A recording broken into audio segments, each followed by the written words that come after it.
for take 2 of All the Money Podcast here live, the epicenter of Nostalgia Mania, none other than the mega powers of podcasting, the best damn thing besides the live sports games themselves.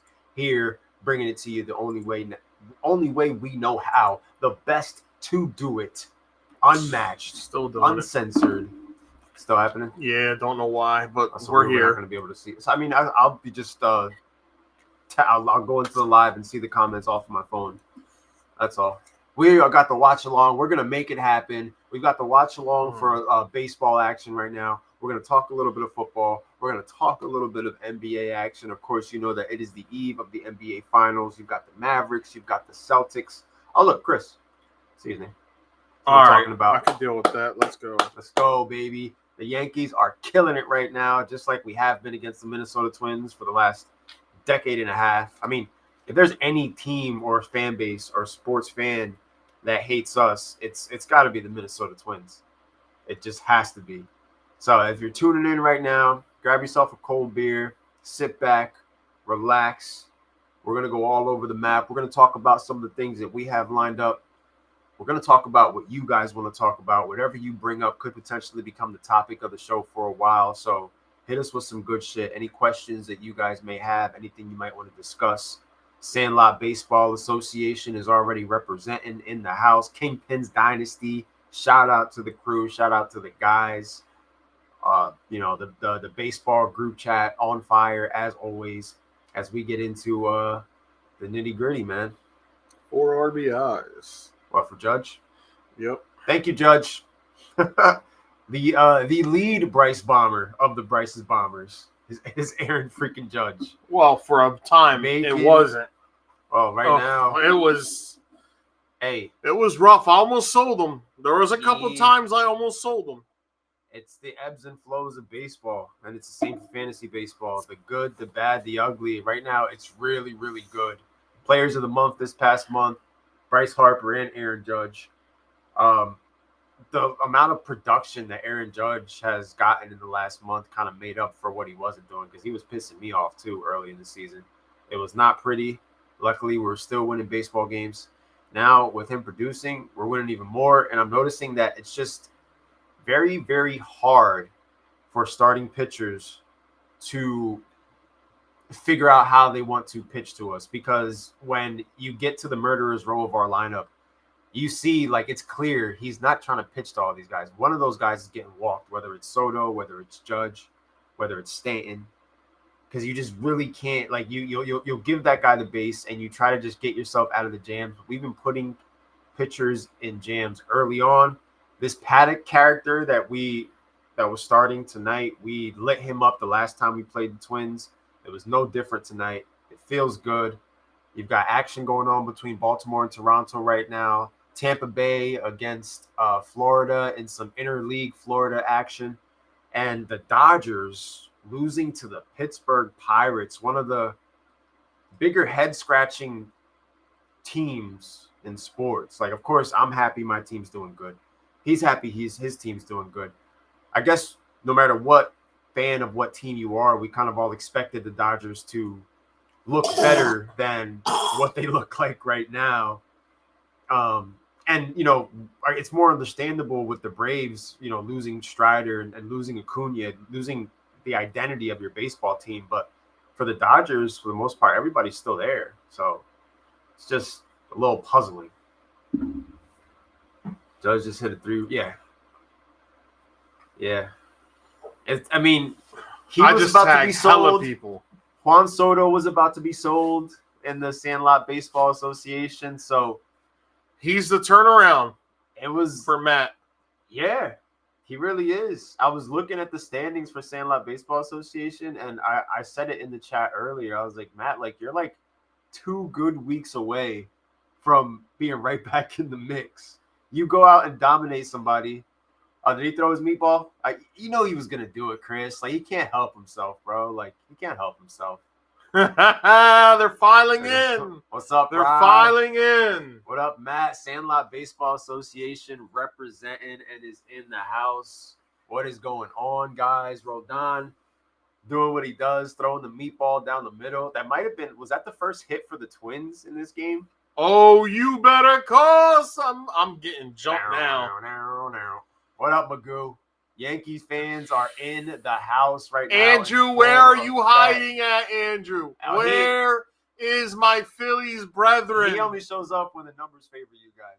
He'll leave you hanging. I'll be there. He'll leave you hanging. He be leaving me hanging. I just keep going. I don't care. He's too busy crying about the turf and the Eagles and losing and just them not having the right 1, 2, 3, 4, 5. Mike D, what it do, including man? you, that is 6 Yankee fans. Shout out to the Kingpins dynasty. Oh, we're showing up, man. We're active. But, to your credit. So he had a home run off of Skeens in the third after Skeens struck him out? Yeah. Ohtani responded by hitting a home run. That was a big matchup that was being showcased. The rookie Skeens going up against Ohtani. Grass gives right Drew now PTSD. it's 1-for-1. But the thing about the grass is, like, how was the field? Bro's a groundhog. He only comes out when something's going to go his team. Andrew's a groundhog. You know what? I ain't even going to defend it because you know what? Homeboy be leaving groundhog. He be leaving me flat. That is actually the perfect analogy for Andrew, bro. This man is a groundhog. He's a Philadelphia groundhog. When Philly's doing good, he pops his head up, scared of his own shadow. When things are looking bad, they be leaving me, bro. He's out. Enjoy your evening. He's out of here. It's just ridiculous. Where's my backup? Everybody knows my active time periods in this chat. Everybody knows my active is throughout the day. From 12 to 1, I'm very active because that's when I'm on break. And then when I get home, I shut down about 9:30, 10 o'clock because I got to go to work the next day. You guys go to bed early. You guys wake up early. You guys. I'm not part of the midnight crew. Night crew is me, Chris, Terrell. There's Drewski. You see your shadow, Papa? Matt is like swing shift because there'll be times where it's like Matt's up super early, but he's also up super late. So it's like it's hard. No one left me to get ate by the wolves a few nights ago. What up, Paul? You got ripped up the other night. That was tough. It was like the wolves spotted the groundhog, and we ripped you out of the hole before you can go back into the hole. Yeah, man. Nonetheless, y'all left me there, and I just kept. I was taking punches left and right and just saying one game. Glad you guys are here. By the looks of it, it's looking like our records are about to be yet again tied because right now it's 8-1 in the top of the 6th. Yankees doing what they do against the Twins. It's just history, folks. I'm not even bragging about beating the Twins because ever since I was in middle school, that's basically all I knew was beating the Twins. Oscar is the peacemaker. Totally can't save you. Oh, man. Yeah, Drew was loving it when the Phillies fans were rowdy earlier. He was like, yeah, let me jump in this shit. And then once it died down and dissipated, the Yankees fans started showing I try to make peace. I try, but then there's times where y'all come at me and I'm throwing every haymaker I got in my arsenal. Oh, and that's just – and it's funny because we haven't even gotten into the summer. A lot of times he be dropping bombs and disappears. But y'all got to understand, I can't. Drew, while you're here talking about grass, please answer the question, how was the grass in Tampa Bay? Because Baker Mayfield seemed to be doing just fine on that grass when he eliminated your asses last year in the wild card. Jalen Hurts is now 0-2 lifetime in the playoffs against Tampa Bay. Against the Buckaroos. We ain't going to focus too much on the Eagles right now. Looks like this ain't going to work for me tonight. So that's all good. Got jammed up. No biggie. We're winning. Tried. We're winning, and that's all that matters. I can always end up putting up a big inning on my phone if I need to follow with the California teams as they, roll out their games. And we got a few games that haven't even started yet until like 9:45.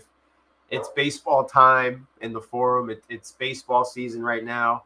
But there's also a lot of football conversation going on and the attendance of some players and the absences of others. And now this is the portion where it's mandatory minicamp. So when you're missing these days, you're getting fined a decent. Of course, like Drew said it earlier, like with CeeDee Lamb situation, it's like these guys don't care about the amount of – that's chump change for them, especially when a lot of them are sitting down getting ready to work on their deals because lo and behold, Justin Jefferson just got paid in the shade by the Minnesota Vikings, and we all know what that means. It opens up Pandora's box for one of the most iconic sayings in this On the Money Sports history. The market is the market. And now the market has reset for the guys like CeeDee Lamb. I don't want these grass. I got a top 5 grasses. he sent the picture in the group chat. Bro, his grass is really green. Like, it's very, very green. I know his neighbors just be arguing, wondering how they're going to make their grass look like his. I'm going to go cut my grass in the morning just so that I can challenge me to turf wars. Just to get that out of my head. No, these grass is green as hell. He sent the lawn guide thing in the group chat. So I got to take a gander at that. Wait, what? Got to start. It's like a lawn care guide. He sent it in the baseball chat. But you're going to have to scroll up like 300 messages. Yeah. Because ever since he sent that, there was so many conversations that happened after he sent that where you're just going to have to do some scrolling. Like that chat is probably live right now. I don't even. I got to get my grass. The team will cover them within the new. Yeah, that's not always basically. And right now, the big fish. Let's talk about it. The big fish that are in danger of receiving those fines are Brandon Ayuk and CeeDee Lamb. You know, CeeDee Lamb, the guy that's going to get gone. CeeDee Lamb, the guy that's going to get 20 targets a game from the Dallas Cowboys. The offense that's literally going to be built around him. We got turf wars, people. Kentucky Bluegrass. And a Dallas Cowboys team that there's already a lot of questions going on and brewing as far as Dak Prescott's future. He's walking. They're liking what they're seeing. We had a whole discussion about that in the forum in the Kingpins Dynasty chat group, where we brought it up, and it seems some of Dallas Cowboy fans do believe Dak's last year is this year. So most likely they're going to pay CD. I've come on a limb, and I said Trey Lance will be the starting quarterback of the Dallas Cowboys in the 2025 season. I agree, Noli. I have already said that the Dak Prescott sweepstakes is going to commence this offseason. When this season ends, he's going to be the hot commodity. The Dallas Cowboys cannot tag him, and he's going to leave. And I've already laid out teams out there. You know, I've laid out the New York Football Giants. I laid out the Tennessee Titans, the Pittsburgh Steelers, the Los Angeles Rams. Which may or may not happen. Because... And I'm saying, people are like the Rams. I'm going to tell you why for each team. The Rams, Matt Stafford's getting up there in age. The Giants, I don't care what Danny Dimes does this year. He could throw 40 touchdowns and 5 interceptions. It ain't going to happen. He's gone. We just started, Terrell. The Tennessee Titans, we don't know if Levis doesn't do good this season, this new GM may pull the plug quick. It's his job to lose. They may pull the plug quick and go after the big fish because they'll have money. And the Pittsburgh Steelers aren't tied to either one of these quarterbacks they have on their roster. And both of them cost them like less than $2 million. Yeah, so they can go out and use their money next season and possibly do it. So all those teams are realistic options. But there's also the option he goes back. I just don't see what Jerry gets out of letting this play out with both CD and Dak. And Parsons, who's going to be due for and Micah Parsons talking about he doesn't see himself leaving, but he said if he ever does leave Dallas, the only Pennsylvania team he plans on playing for is the Steelers. Oh, the Steelers? Because of Mike Tomlin. He said it last night on his podcast.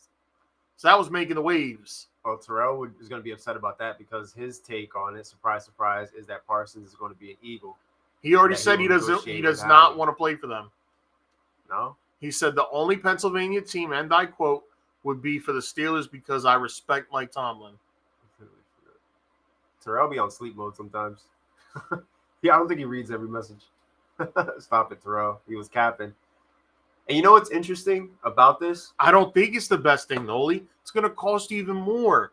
If this dude goes out this season, throws another 35-plus touchdowns, has 10 less interceptions, 4,500 yards, and say they win a playoff game. Say they win 2 playoff games and they lose in the NFC title game. Then, that salary that would have been right now at this moment, like 52, 53 a year, is going to turn into $60 million a year. Are you willing to do that?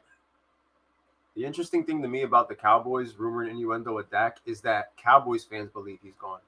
Usually, a lot of times when a rumor comes up, the fan base is like, nah, check your sources, because you're getting the information before other sports fans because you are a part of those chats and those sports pages where, they're talking about these types of things. And the rumor and the buzz around this speculation of Dak's future has just grown to a point where it's like, damn, now they're giving Trey Lance props about how he's performing.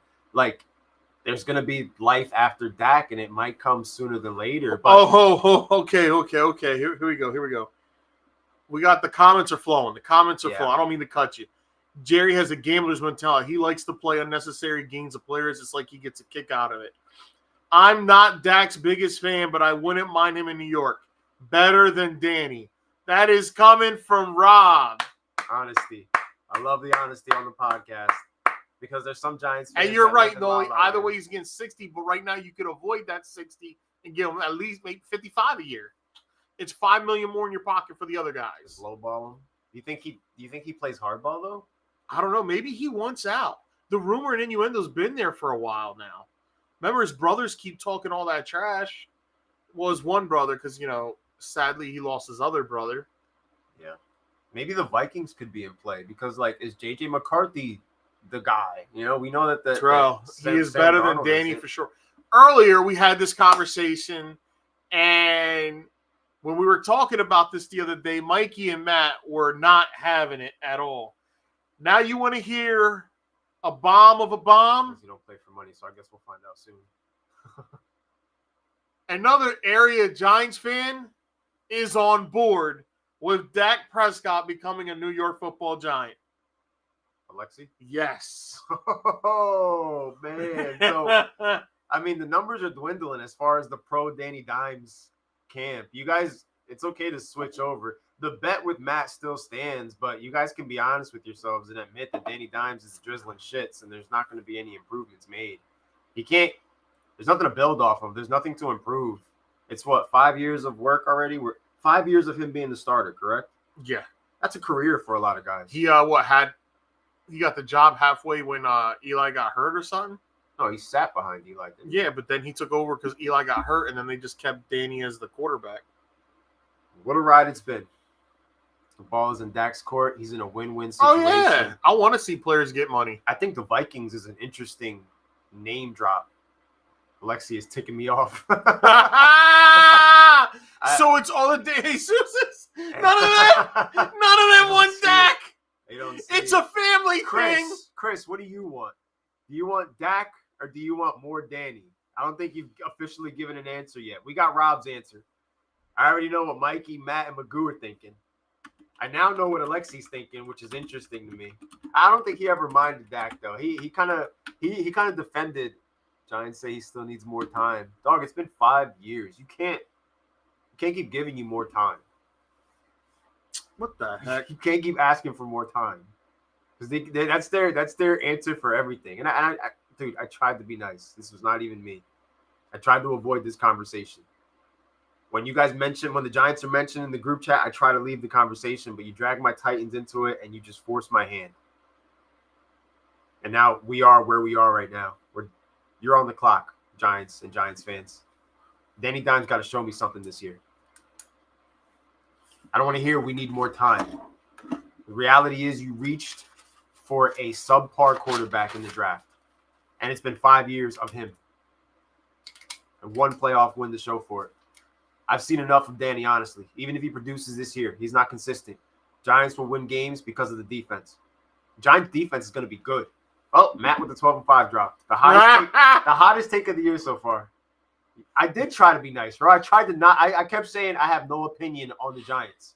Do you not remember me saying that? I said it multiple times. I have no opinion on the Giants. Please do not. I'll come back when you guys are done talking about them because I was just trying to avoid it. But yet here we are. The bet is on. The rivalry is on. And it's F the Giants from now on. I'm done being nice. I'm done being nice. Chris has seen enough.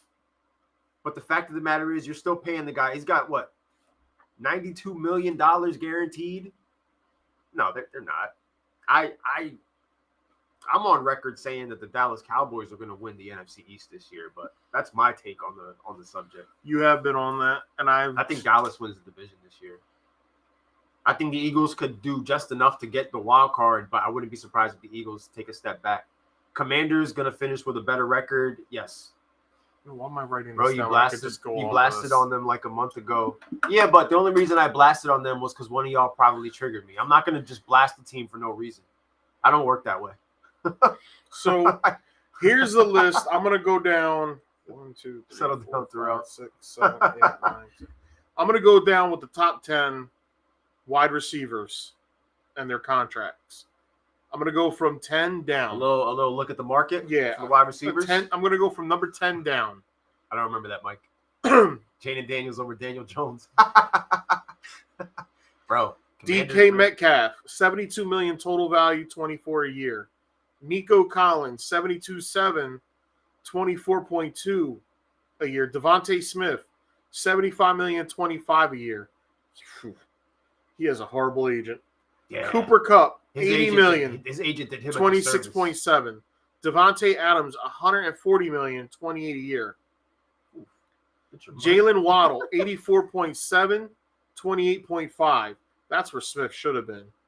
Yeah. Tyreek Hill, $120 million, $30 million a year. And there's talk about Tyreek Hill signing an extension with Miami. Terrell, you were talking and hyping up Devontae Smith so much. Maybe you need to be his agent and help that man get paid because Higgins is about to start making way more money than Devontae Smith. And according to you, Devontae Smith is way better than T. Higgins. All right, so here's your top three. Amon-Ra St. Brown, $120 million, $30 a year. A.J. Brown, $96 million, $32, but the 96 is because it's only like a 3-year deal. That was a crazy deal. All right, Mikey's trying to be the innocent guy now. Justin Jefferson, $140 million, $35 a year. So now I ask you, where is Brandon Ayuk and where is CeeDee Lamb going to fit? I mean, I don't look at Brandon. Brandon Ayuk is a top 15 receiver in this league. Yes. I think Brandon Ayuk is probably, if I were him, I don't think teams are going to offer him more than 30, 32 a year. I think he's going to get like Amon-Ra St. Brown or a Jalen Waddle deal. What, 25? $28 million a year. Between 28 and 30. So that means CD's looking at, what, 32? What's Justin Jefferson doing a year? 35 a year. I think he's going to be right 34? there. It's probably going to be between 30, 32 and 35. Yeah, I think that the Giants defense is going to be good. And I had this discussion with a Giants fan at my job I think he was drinking Tito's and Club. He thinks that the Giants did well drafting and on the defensive side, but he knows what I know, that their offense is not going to give them any run support. And this is a Giants fan. He said it's like, we're going to suck this year. And I was like, yeah, you probably are. Damn. He didn't know back. He's not big on Danny Dimes. He's ready to move on. Cowboys can't pay CD and lose a proven QB for Trey Lance. That's insane. What do you do? Like they're kind of backed up against the wall. I gotta go back and pull the episode. No, you're not. You're trying to be innocent. That front five is healthy, elite on defense. No, bro. I give the Giants all the props in the world as far as their defense. Your defense is going to be good, but they're also going to be on the field for most of the game this year. Get ready to see that. Like the Giants defense is going to be on the field for 45 of the 60 minutes that you have. And it's only a matter of time before your defense wears down. And when you got the other side that's not able to score, like, what can you do? Yeah, I'm going to let you in on something. He's not a real Giants fan. Oh, the guy that I met, I don't know. Yeah. He seemed like he was being very honest about the deficiencies he was being more honest about the Giants' flaws than you are with your 12-5. Andrew, are you still there? I don't know if he is. Andrew, please give me an emoji or something. Winning. I want to show you something that I found while cleaning my basement. Make it happen, Jerry. I mean, Noli, you think Dak stays? Do you think no, it's not even about predicting the future. Like, just go back and watch the film of the New York Giants playing football last year. Like, you weren't producing, and the only one that was moving the chains for you guys is now wearing an Eagles jersey. So parlay that. Do you think that you guys are going to pay Dak Prescott, Noli? Or do you see him walking and you guys potentially having Minka Parsons, CeeDee Lamb? Yeah, but what has he done to improve? Like, you made the playoffs and then you regressed horribly. So what now? What, you're just going to go back to being good? It was a one-hit wonder for the New York Giants. As a matter of fact, here we go. Here it is right here. Here's the contract. We're talking parlay numbers. that. Who's going to get hurt? I guess he's talking about CD or Dak. CD or Dak? Well, when Dak Prescott got hurt, that was the only time that Daniel Jones recorded a win over the Dallas Cowboys.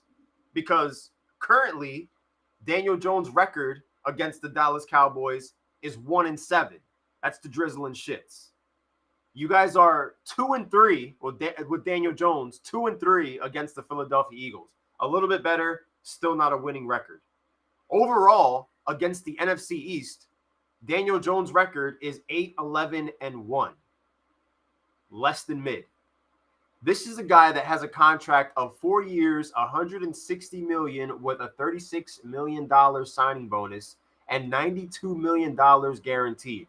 Daniel Jones is making $40 million a year. $40 million a year.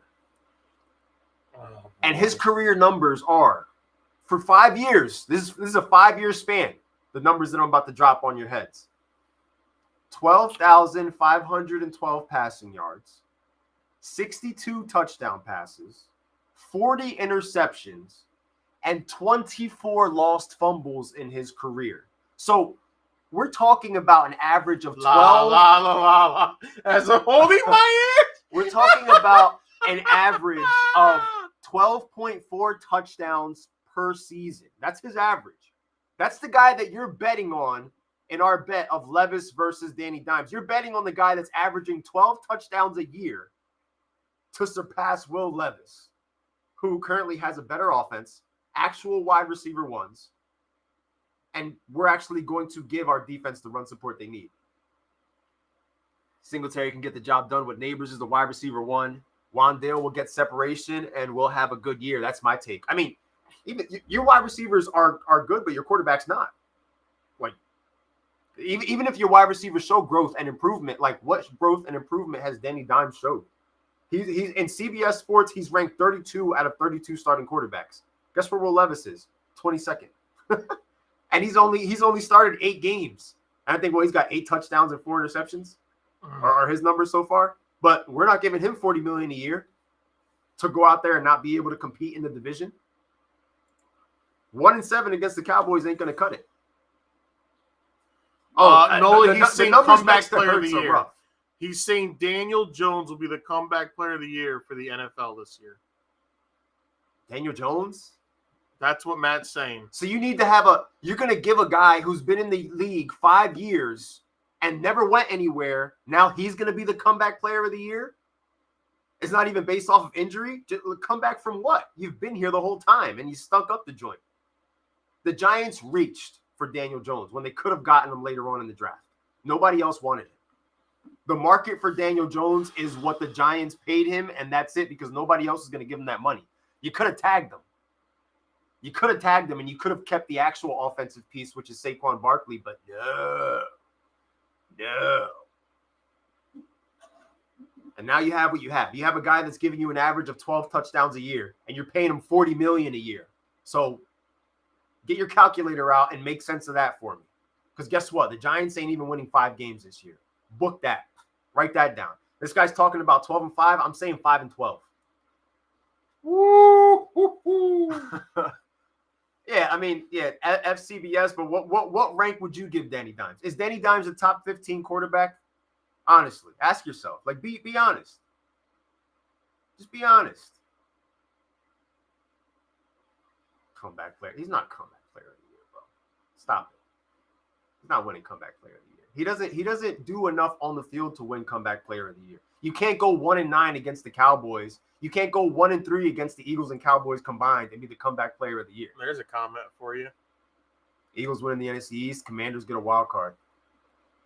I may not agree with the Eagles winning the East, but as far as the Commanders getting a wild card, we got to put the spicy emoji next to that because I would not be surprised if the Commanders go out there and just ball, man. Like, and I'm not saying they go out there and win 12, 13 games, but the Commanders have a good young group that they're working with, and they have good coaches. Like, they finally have adults in the room, and they have a quarterback.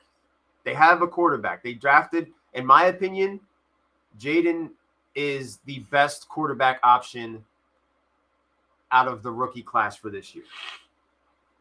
I don't know. That's JJ McCarthy.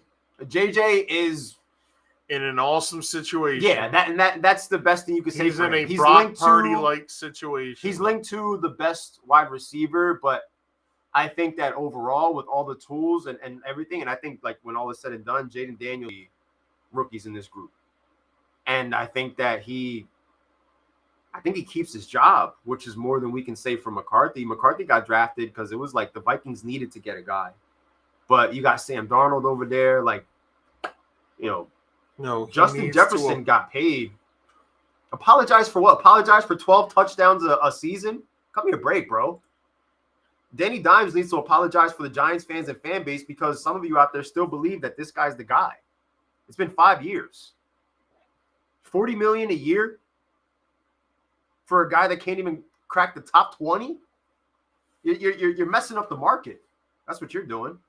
You're messing up the market. Drake may because you drafted him. But McCarthy played in Michigan. Yeah. The national champion Michigan Wolverines. He did. Had a fantastic game. Oh, shit. One of my lower level guys got a home run. I will say this. Nice. Oh, what about the breaking news today? What? 12-team playoff college football this year. It's interesting, man. They're making money too, bro. They're learning. Notice how everybody's still in the old NFL format of 12 teams for the playoffs. That's MLB, how it should have stayed. College. It is the perfect playoff format. No, it's tomorrow they play. Game 1 is tomorrow. Mavericks versus Celtics. Yeah, because drop it in the comments. Who do you guys? You didn't catch Chris is trying to change the subject.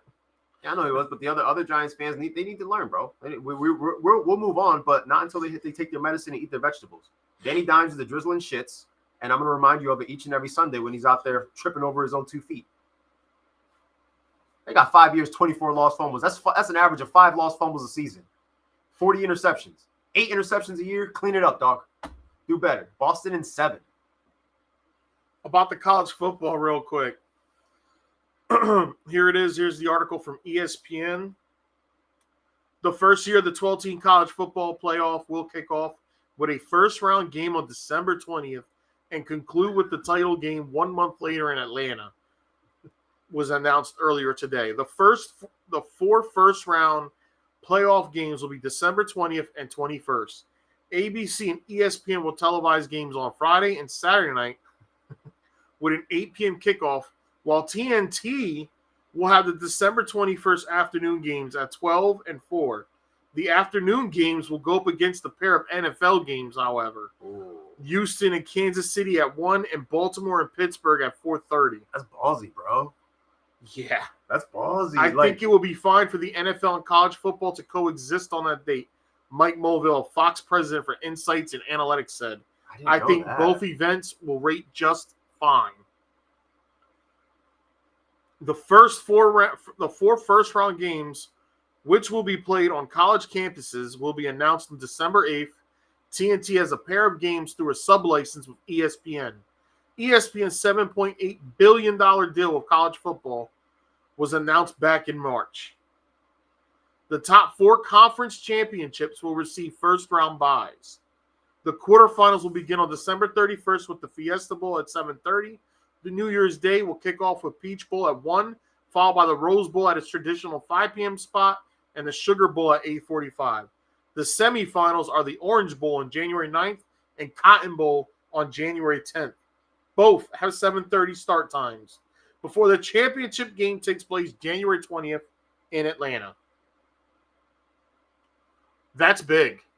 you're going to have a whole week of that December 20th football, football, football, football, football, whether it's NFL or NCAA. I mean, good on them for competing, but like, I'm gonna be watching NFL, but like it's shown the growth of Put it like college this: football. in the lounge, I will have those games up because I believe those are the only 2 games being played by the NFL that day. That's Saturday. Okay, so it's an educated risk that they're taking. Yeah, like they're going up against the NFL, but at the same time they know that like we're gonna go up against it's only 2 games. Yeah, that you have to deal with. So you're not going up against a full slate of NFL action because like nobody can survive that. And the crazy part is the Steelers Ravens that game. That's on at 4:30. Texans are must-see TV. They are, man. They are because they should win the South this year. And Steelers and Ravens is always something else. And it's Texans playing Chiefs, so it's the champs going up against one of the up-and-coming AFC teams and just showing like the bar, like where they're at. You know what I mean? Like going up against that team, treating it like it's an important matchup, but just treating it like a we're just not the bar. We set the bar. And two games that are huge for the AFC side. They're not going to kill the college football playoff games are going to get ratings without a shadow of a doubt. Yeah, I think that they see that the amount that they're getting, and that's why they have more teams added. Now you're talking about 4 buys. You're talking about a larger bracket. And I don't want to hear nothing this year about a team being left out. More money. Like this year, if a team's undefeated, put them in there. And if they get their butts spanked, oh well, you put them into the playoff format. I mean, it's college football. The top 12 teams need to be in there. Let's not start only putting the money teams in. Well, that's kind of what happens. That's kind of what 12 happens. teams. You already know that there's a way to fit all those teams. Georgia's going to be in there. Georgia, Alabama, Michigan. Oh, it's going to be interesting how Michigan is without Harbaugh this year. Yeah, college has a dedicated. We'll see if Colorado can You're right about win more than 3 games, Oof. That was all the flash in the pan. Yep. They went 3-0 and that was it. Never won a game again, right? Yeah. It's definitely going to be the money teams because they're going to sell the product and they're going to make as much. This is a money grab. I'm all for it, though. More football is always excellent. Especially to fill the void of only having 2 NFL games. For us NFL fans, we're just like, damn, after these 2 games, that's it. But college football, they finished 4-8 Colorado. Yeah. Remember all that hype when they were 3-0? No, in college you gotta go 14-0 or 13-0. Nobody, if you lose 1 game, you're done. Like you're out of the mix. You got to be perfect. It's all about perfection. And the teams that are going to get those 4 bye weeks are all going to have elite records. Maybe 1 loss between the 4 of them.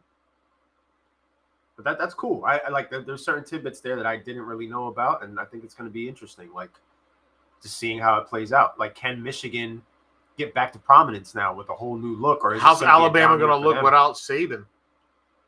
Go LSU. We have a lot of stuff like to see how it's going to go down.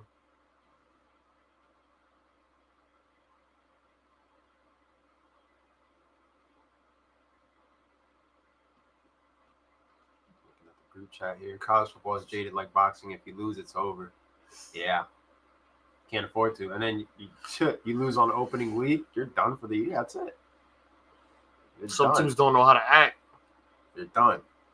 And maybe we don't really get like the controversial finish. Maybe we don't. Maybe it helps to pacify some of those, this team should make it, or like it's a popularity contest. These schools and these recruiters are just simply next level schools and recruiters. And it's like when you're rich, like you stay rich because of what you're doing and what got you rich. And those teams aren't going to go away. Like they're not going to lose their spot to some lower level college football team that half the nation has never heard of, because you can't market that. The reality of the situation is that a lot of the 12 teams that are going to make the playoffs this year in the new bracket are teams that we have all been hearing about for years, because they've been the best for a long time. Like that's not going to change. Like to beat the best To be the best, you have to beat the best. So Georgia Bulldogs are going to be there. Bama's going to be there. Like the big dogs are going to be there, and they're probably going to be the ones to generate even more heat. They're probably going to be the ones that end up getting the buys. I'm just fascinated. Yeah, Clemson, Ohio. Like, I'm fascinated by them having the audacity to like put their balls on the table, even though it's a 2-game slate. Like, you're still going up against the NFL. It's like that shows me, like, damn, like they are making money. Like, they are making money, and they are actually adding more games now, which is going to create more revenue. Well, let me see something. So, let's see if there was a 12-team playoff format. Who would have been in it last year? That's what I'm saying. Are you guys loving or hating the idea of this new college bracket? How are you guys like hardcore with the college football? I got into it with Joe Burrow when he was in LSU. Like, that's when I really first started watching like college football like that on a weekly basis. It was because of Joe Burrow. And that's why, LSU is my team. And it's why, for the most part, I support Joey B throughout his career. Because it was like the first college football team that I actually like paid attention to. And it was an amazing team and a hell of a run. So that kind of kicked off my college experience, because before that, I was sort of relying more on this guy and Alexi, because Alexi had a vast knowledge of college players. Here are the 12 teams that would have been in the playoffs if it was based off of last season. Number 1, Michigan. Number 2, Washington. Number 3, Texas. Number 4, Alabama. Number 5, Florida State. Number 6, Georgia. Number 7, Ohio State. Number 8, Oregon. Number 9, Missouri. Number 10, Penn State. Number 11, Ole Miss. Number 12, Liberty. $79 billion in 7 years. I thought it was that's how much they're projected to make in the 7 years. Yeah, because it's an 11-year deal that they've got going on. But damn, $79 billion. And now TNT is going to look to like have other ventures as far as like different sports. Maybe now it means venture into more baseball, more hockey. Well, now they're going to get the college football playoff. College football, they get 2 playoff games, right? But my issue, tough, bro. Listen, losing the NBA actually helps AEW. You think? It really does. You think more people are going to watch this crap? I don't know if they're going to watch it, but they're going to. It's on. Hey, it's on. It's on. That's the key. Oh, man. They just need someone to put together good stories. That's all they need. They lose more and more viewers every year. 5 years ago, this was going to be the revolution that changed everything. And now it's just, I mean, I wouldn't be surprised if Big Bang Theory is beating these guys out in some weeks. It's only the pure AEW marks that don't care about storylines, and they just want the 25, 30-minute matches. I'm going to do an open challenge. Some guy comes out, they have a match. Next week, open challenge. The next guy comes out. It's like, it helps them by default. Yeah. But ain't shit else on, You're either you're turning on some Fresh Prince of Bel-Air reruns, or you go and see what's going on AEW for a little bit. Mm-hmm. I usually my AEW exposure is podcast night, sitting here with O Money, and a lot of times Edge is on TV, so Edge gets a lot of camera time, or Adam Copeland. I'm sorry. You got Gangrel out there. Cesaro doing the spin move right now. Catch me on Food Network. Chop, bro. I'm always on Chop. Stressed out, wondering how they're gonna be able to make the food in time. You got 6 minutes left. Stop bullshitting. Yeah, Stop opening the oven. It's not gonna cook if you keep opening the oven, dog. Chop kills me when Chop killed me on that episode when the Puerto Rican dude lost to Bobby Flay. Well, not Chop. Who could beat Bobby Flay? When the dude, when the Boricua lost to Bobby Flay, when the dish was shrimp and totones. How'd you lose to the How'd you lose to the white guy, bro? Yeah, bro. That was you kidding me? That was nasty work by Bobby Flay right there. Like, how's that possible? They made this challenge for you, dog. Like, Like, they Totones, asked you dude. what your go-to was, shrimp and totones. Like, how you as a Hispanic man lost to the white guy. and the catch is you have to use the ingredients they give you. But it's like that's an ingredient that has been used like for forever. That dude needs to take a trip to Puerto Rico and just be around Puerto Ricans for a while and just get that feeling.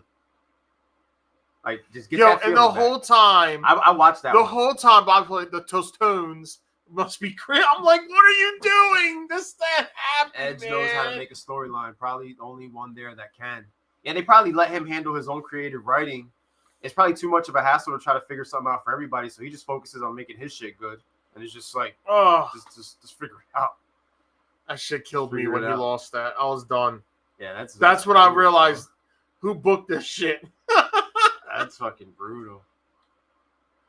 Yeah, he would get beat. And a lot of times it would be a lot of contestants that you would see on other food shows that would have an opportunity to go and compete. Like, it could be like a winner from another show or like the runner up from that show. Like, you realize that they kind of have their own sort of community. And a lot of those people become famous within that realm. Has like they ever competed against each other, like Guy Fieri versus like Bobby Flay? Like, they're probably too cool to, they're too cool to mingle. Their egos. Like yeah, Bret Hart, the Eagles. Bret Hart and Shawn Michaels. Yeah, the Eagles wouldn't work, bro. They wouldn't be able to coexist on the same show because it'll be too much. It'll be way too much. Bro, it just murdered me that episode. They all kind of mingle in between shows. Yes. That's the type of stuff when it's like I'm taking that break from sports, or even like on podcast day, I'll have a tendency to watch like non-sports stuff so that some of the topics that we present that night can stay fresh and we're not overanalyzing or over conversating about it before going live. Like X-Men was that for me. Like, X-Men was like my go-to on podcast days, but X-Men's done. So it's like I'm just looking for other stuff. Usually it could be like Bar Rescue. Today it was the death of WCW. The first episode dropped on Vice, and it's sort of like the Montreal Screwjob, where no matter how many times you hear about it, or like with Biggie and Tupac, it's an interesting story to tell because there's still to this day so much what if and speculation as far as like what happened. You know what I mean? Like, how could something so good have gone so hardly wrong? And we're just talking about a span of 2.5 years. 83 weeks, bro. Yeah, like, nobody remembers the WCW before NWO. Like, I'm sorry. Like, nobody cares about any of that shit. Sullivan, my son, and the monster trucks and all that garbage. Hogan was getting booed out of the building. Nobody gave a shit about the red and the yellow anymore. And him turning heel revolutionized wrestling. Like, what he did for wrestling in the 80s, he managed to do in the 90s again by like flipping the switch and putting black and white on and rolling with Scott Hall and Kevin Nash. Because nothing like that was ever seen, and like they got a new one where they play poker, but it's food involved. Can't remember the name. They got the new Star Wars show on Disney. WCW before NWO was hilariously bad. Yeah, nobody remembered that shit, dog. Nobody was watching that. It was Dungeon of Doom and the Four Horsemen coming together to try to stop Hulk Hogan, and he would beat all 10 of them. It would be Macho Man and him against 20 people, and they'd come out on top, including the Giant. Giant started out as a hot gimmick and ended up just he had 2 runs within the NWO. It wasn't enough to have him join once and then kick him out early. He joined again. He threw him off a building after a monster truck battle. And then you have a match where now he's in the ring, and then a big Yeti comes out, and they're both bear hugging Hulk Hogan. Everything before the NWO. Why were the cops not called? He fell off the side of a building. He fell off of Coble Hall. Should have been Thunder in Paradise, brother. Well, the Giant was a jobber. He wasn't supposed to be, though. The storyline, he was Andre the Giant's son, and he was going to be the most destructive force in WCW history. And for a while, he was, up until the point where he had to start acquiescing to, the powers that be. And Kevin Nash dropping him on his head probably didn't help, and throwing the coffee on him. So, I mean, you'll remember that? I'm looking forward to the next episode next week, because Maybe or maybe not. I'm looking forward to it because maybe we'll get the Remember answers. Tony Shaw's like, that's scalding hot coffee. And we're also going to see more Vince Russo the deeper they go into this. So that's the part that I'm excited about. When I got there, he's must-see TV. They didn't understand, bro. They wanted to keep doing their little shtick from the 80s, bro. No one cared about the Four Horsemen, bro. Oh, yeah. So that's my non-sports entertainment is going on Vice and seeing what they're covering and seeing what they're talking about. That's my nostalgia mania. That's what keeps these topics that we come up here and present fresh. Or we could talk about how Count Chocula is still the greatest cereal ever made. Top 5 cereals. I think Count Chocula or Frankenberry. That's a tough one, man. That's a tough one. Because wherever I rank one of them, the other one is right under it. So it's just a question of which one would I choose. Cult of Cornet, baby. Oh, Paul. Cult of Paul's Cornet. a Cornet guy. Oh, shit. Ain't nothing wrong with it, man. I like Jim. That's the thing. I like Jim Cornette, too. I find Vince Russo entertaining. I'm not saying that I believe everything Vince Russo says because I know the guy's full of shit, but he's an entertaining person to listen to. I put on one of his podcasts and I laugh. Bro, no lie, bro. Because I was sitting there watching The Rock cut this promo, bro. And he says The Rock in third person. Bro, I was thinking about having him do that. I was my idea. I just never told him, bro. He is the magazine guy that made it further than anyone. And you're wondering to yourself how much of it was really you, but then on the flip side, it's like you've got this group of guys who worked closely alongside him who have all these negative things to say about him, and you just wonder to yourself, like, damn, were you like a tad bit jealous? Because before he took over a lot of the booking, like, I remember a lot of the WWF stuff that was going on, and not for nothing, that's the stuff that you guys were putting out when you were getting your ass beat by Ted Turner and them, when you were about to go out of business. Like, you saw how they had Farouk dressing before the Nation of Domination. Like, what are you doing to this guy? This is Ron freaking Simmons, the first African-American heavyweight champion of all time. We put a helmet on him and called him Farouk, bro. I don't know what Vince was thinking. You got him dressed like a character from He-Man. How's he going to get over with that, bro? How's he going to get over? He's not. There's no way. Like, there's no way you can translate that to people. Russo was the ultimate overachiever. Dog,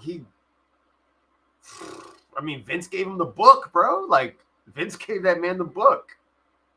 Because they couldn't figure out how to compete with what the TNT brand and what WCW and what Eric Bischoff had, where they had actually tapped into pop culture and, like, just took something and just made it look a lot cooler.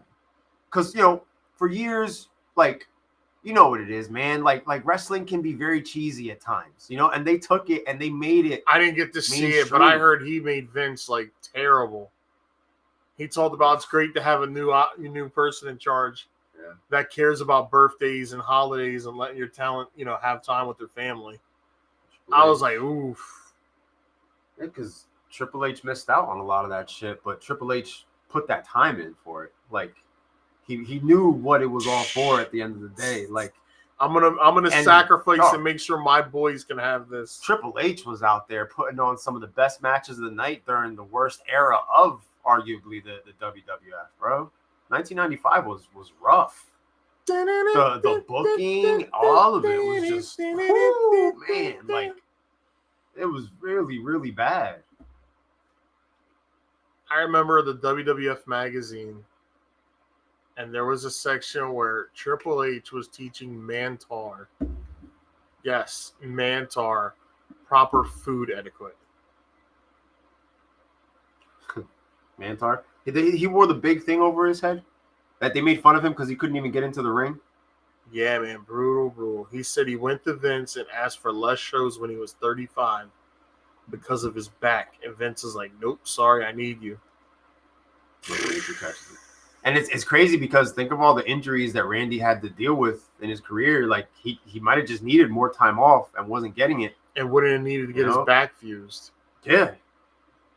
like potentially save him from having to go through that. But I mean, credit to him to still be out there and like, still the Vipers, still Randy Orton, Point the Clown, Ahmed Johnson, Duke the Dumpster Drosy. Chill, don't make fun of Adam Bomb. Adam Bomb's a great guy. I met Adam Bomb when I was 12 years old. What's his name? Nicest person in the just world. Incredible when he was wearing the jockstrap over his head. Aldo Montoya. The list, the who's who of characters from that time period. They were all in the same Royal Rumble too. It was like the worst Royal Rumble of all time. The one that Shawn Michaels lasted the entire time. There was like zero talent in Royal Rumble, bro. It was crazy because they had Scott Hall in an IC title match, so they didn't have him in the Rumble, which sucked. They should have just had him in there just for the sake of just having a name. Diesel was against Brett. Undertaker, I don't even know what the hell he was doing, but he wasn't in the Rumble. I was like, what are you guys doing? What was that, 95? 95. It was a 48-minute Royal Rumble, and it was all the trash Shawn gimmicks Michaels that were, won. Yeah, he won. And then they had the showdown with him and Diesel and Lawrence Taylor, Bam Bam. That was 95. It only got progressively worse up until terrible Royal Rumble. Yeah. And guess what? It was a terrible Mania. It was a terrible King of the Ring. It was a terrible Summer. You know, a lot of people blame Diesel, but bro, the creative around Diesel was terrible. He didn't get to go against anybody during his title run. Like, he didn't get a good title run because they didn't give him good opponents. You had him go, like, Sid might have been like the best, and they blew their load with that immediately as soon as Diesel gets the belt. And then after that, you're building up King Mabel for like 4 months. A King of the Ring that includes Shawn Michaels and Undertaker is won by King freaking Mabel. Like, who signed off on that? I really thought Savio Vega was going to win it that year. He came in hot, heavy, like as the replacement. And the only reason Razor Ramon wasn't in that is because Mabel legit injured his ribs that year. He was hurting everybody. He hurt Undertaker. He hurt Rikishi. He hurt Razor. He sat on Diesel's back after Diesel told him not to. I mean, the gimmick was dope, but I think Men on a Mission would have been better served. Like, the tag team division needed them, in my opinion. Like, the tag team division needed a team like that, and you could showcase Mabel and, like, just, he doesn't need to be in the ring the whole time. Like, have Mo do a little bit more work because he could work. He was a good worker. And you kind of protect Mabel. And then, I don't know, I don't know what they were thinking in 95. I just remember being as a kid, like, as a kid, you're excited to watch wrestling. And, like, there's certain guys that come on your screen. And it's just, when he would come on, it was just no expression. I preferred Men on a Mission when Mo was out there rapping and they were out there having fun. Like, once he turned heel, I was like, this right here, this ain't for me, dog. They beat up Oscar, right? I believe so. Is that what they did? I believe they beat up Oscar. Vince always hated tag teams. I mean, it shows. It shows. Because the tag team division was what? 1, 2, 3 Kid and Bob Holly. Ugh. The Smoking Guns. Owen and Yokozuna, which is, you know, one of my favorite, like, combinations. I think that kind of, like, down the road, that kind of gave them the idea to do mix-ups like X-Pac and Kane, where it was just like, you know, you have two different worlds coming together and, like, making a great team. I think it spawned from having, like, an Owen Hart teaming with Yoko. Of course, you have Owen and Bulldog, one of the best. I think it's time Triple H splits the New Day. It's been stale and even worse without Big E over the last few years. What do you think? New Day split? It's coming. Couldn't wait to split up the tag team. That was hot. And he loved to pair people together up as a rib. Yeah. And then the explosion of tag teams in late 99, early 2000s was, you know, the fact that they had signed the Dudley Boys. They finally put Edge and Christian together. They had the Young Hardy Boys who were coming into their own.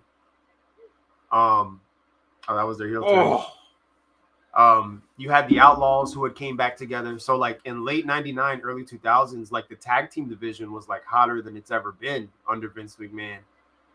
Like, I guess, you know, you can go back to the Hart Foundation and that time period. But, like, when you had the Outlaws, when you had the Dudleys, Edge and Christian, the Hardys, like, That was a very fun time period. Vince did a lot of X-Pac shit and near the Kane. end that made no sense. He just did it to show that he could do it. I think they split the New Day. They get even drier. I mean, It's part of why they put them together in the first place was because they weren't, it just wasn't working. British Bulldogs, good name drop. They Dynamite rolled Kid. out. Dynamite Kid read the writing on the wall that they weren't going to be getting the push anymore. Gotta get my push. And they kept doing jobs, and they're like, yep, we're out. Yeah. But then Dynamite was pissed because, 2 years later, Davey was back. Mm-hmm. Came after the came steroid, back with the braids. After the steroid trial died down a bit. Came back with the braids and did the full Nelson. I have the better full Nelson than you, Warlord. Well, didn't he have a stint in WCW too? When the boat exploded. Version? Yeah, that's right. When Vader and them tried to kill him and Sting with a boat with explosives. Again, I ask you, why were the cops not called? WCW, bro. There's a lot of reasons why that company died, bro. I'm always going to say about 50% of it was Time Warner just didn't want it. And the other half was the I inmates tell running people, the asylum. as terrible as WCW's ratings were at the end, it was still one of their highest rated TV shows. So it never made sense for me that they canceled it.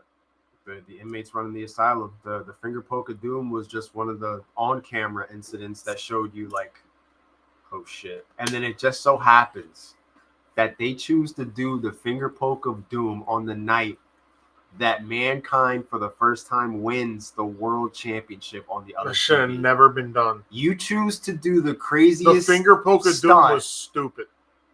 And who do you think idea was that? Your boy. We don't know for sure. We know who was in the ring and who took part in it. It was the two guys that were laughing and giggling and celebrating at the end.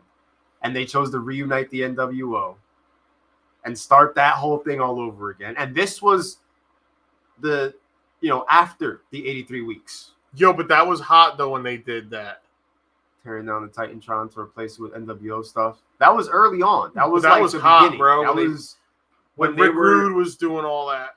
When they were confusing you a little bit as far as like, yo, are they still signed with like WWF? But due to litigation and Vince. All right, I got a better one. Who the hell thought it was a great move to have David Flair wrestling live on Nitro?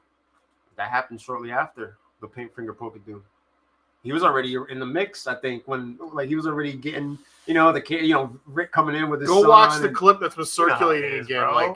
Bro, that was Ric Flair doing what Dusty Rhodes did with his son all those years ago in WCW, bro. It's that nepotism. But Dustin Rhodes was actually good. Yeah, but he's still gonna get the camera time. Dustin Rhodes was actually good. It was Ric Flair, bro. Meanwhile, it was his David Flair was terrible. Yeah, it was good shits. He was so bad, even WWE Developmental let him go. It was just shits. He couldn't hack it in OVW. And then on top of that, your dad is Ric Flair, so it's like, even if you are good, it doesn't matter. Like the X in the tank, those gates on them. Well, that's when WWE started winning, bro. You know why they should have? The blunder on the quick count. I was watching it today. Quick spoiler, but Eric Bischoff finally admits that on Starrcade '97, him and Hogan retweaked what was going to happen in the ring because in their eyes, Sting looked like he wasn't ready for the moment. But if I'm thinking about it, like if you're Sting, you're going into this shit, having worked with these guys long enough, you're like, damn, like something's about to happen, bro. Like this dude's about to pull his card because we're talking about a guy in Hulk Hogan who wouldn't show up until like 7 or 7:30 when you have a script already written out. And he's saying, nah, it's not going to work for me. So a lot of the shit that you see on TV is just off the cuff bullshit that they're just throwing shit on the wall because Eric Bischoff is just going to do whatever Hogan says. Because he gave him a deal where Hogan could basically call the shots on whatever he wants to happen and not happen. Like he had control over everybody's careers. Goldberg needed to lose eventually. It's just they screwed him up too because you go and you turn him heel and it's just like, what the fuck? Like they say, according to them, that he was gonna lose and then he was going to mow down the NWO from scratch until he got back to the top of it. That was supposed to be the story. But then Goldberg, in a scene backstage, goes and puts his fist through a limo, actually slices the tendons in his hand. Almost died. Lost From blood loss. Lost enough blood where he could have been like crazy as hell. They said it. They said that if he had nicked it just a little bit further, and there was so much. That was the plan. He was going to be that guy again. There was so much bullshit happening around that time when he hurt himself that it just blended into just that mess. Yeah, he like punched through the limo, dog, and you see it on camera on TV, like his shit just leaking. The Booty Man, Horace Hogan, David Flair, Karl Malone. Karl Malone was a better wrestler than David Flair. Karl Malone's tag team match with DDP was actually entertaining when they went up against Hogan and Rodman. Yeah, the Karl Malone match. Karl Malone surprised me. So did Dennis Rodman. You know Dennis Rodman surprised the shit out of me. They were smart though. Like they were smart about it. Like there's certain guys that come in, like certain celebrities that come in and like they get it. It's a work, bro. Like they understand. They're not trying to go in and be the best wrestler. It's a work. You're an entertainer. This is an entertainment. You know what I mean? Like you're not trying to really you're already over. You don't have to put yourself over when you're over. Dennis Rodman said, I'm not going to finals practice because I'm going to be on Nitro. Yeah. And Jordan had to go get him. Jordan had to pick him up from his rendezvous with the NWO and be like, yo, we are in the NBA finals. Like, we're in the NBA Yo, he was on Monday Night Show like this. Coming out with, bro, I'll never forget that, dog. It was game changing. You know, it was different. And then what did WWF do? When Mike Tyson was dealing with his 1-year suspension after biting off of Vander Holyfield's ear, Mike Tyson is brought in to be the enforcer at WrestleMania 14, and they blow up. At that point, it's like that's when WCW never fully recovered. Because now it's like WWF is using like some of those Rodman tactics against you with like bigger names. He was Mike Tyson was the baddest man on the planet at the time, literally. And you got him against the hottest babyface of Stone Cold Steve Austin during his original run, like Steve Austin's '98 run, where like he shattered records. Like he was arguably the greatest of all time because of all the shit that he was doing. The Austin 316 shirt, bro.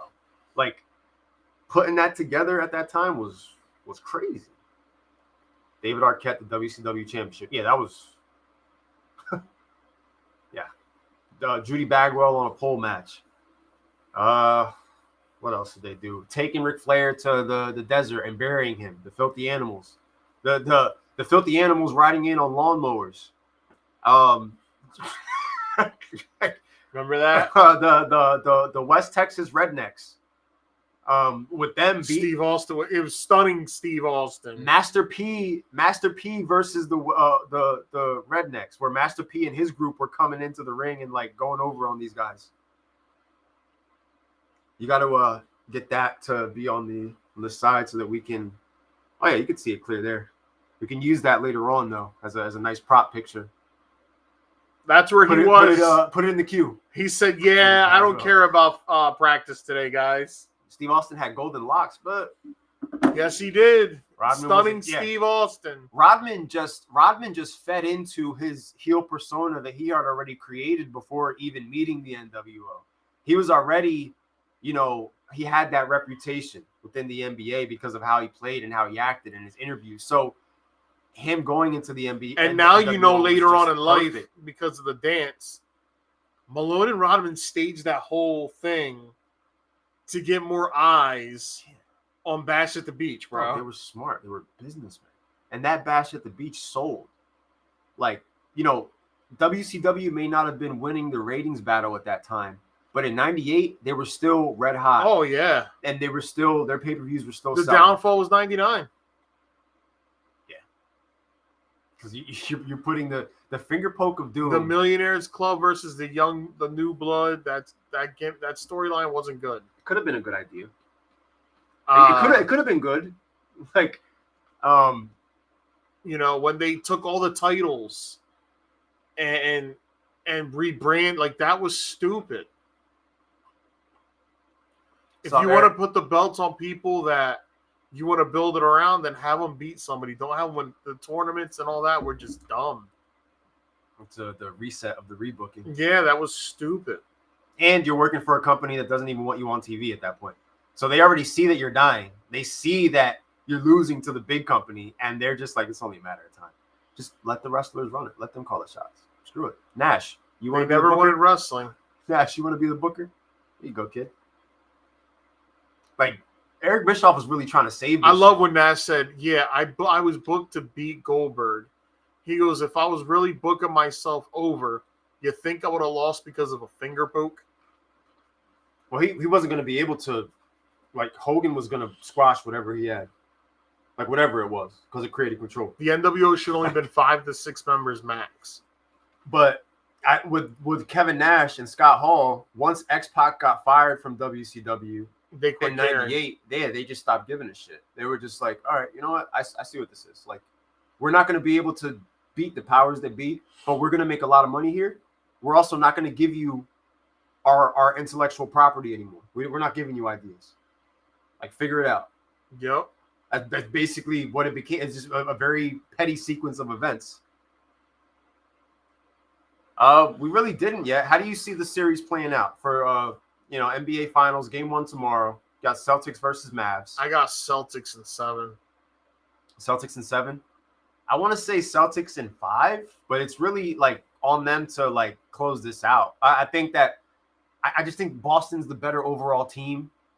And I think that they could present a challenge defensively to the Mavericks. However, like Dallas Mavericks are red hot right now.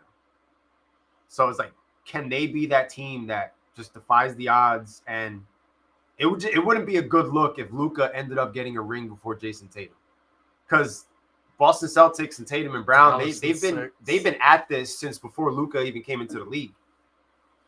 And now you're going up against Luka in his first NBA Finals appearance. And I don't think he's going to choke in this big moment. Kyrie Irving's been there before. Kyrie knows what this is like. You know, having a teammate like that, you know, it's gonna be challenging. You've got the whole Kyrie stomping on the Celtics logo. I'm going Celtics in 7 only because, like, this has to be the time, right? They have to. They have to win it this year. They have to. There's no better time than now. You have to beat this team. In my opinion, the Nuggets, even though they're not here, the Nuggets are overall better than the Mavs, and I feel like the Nuggets would have been the team to potentially beat Boston. Right now, it's the Mavericks. It's the Mavericks versus the Celtics. You're back in the finals, and you have to close now. The Mets won a game. Like, you have to close. Oh, yeah, they trashed the Nationals. The Pirates ended up beating They beat us twice. the Dodgers by 10-6. Buzzer beater.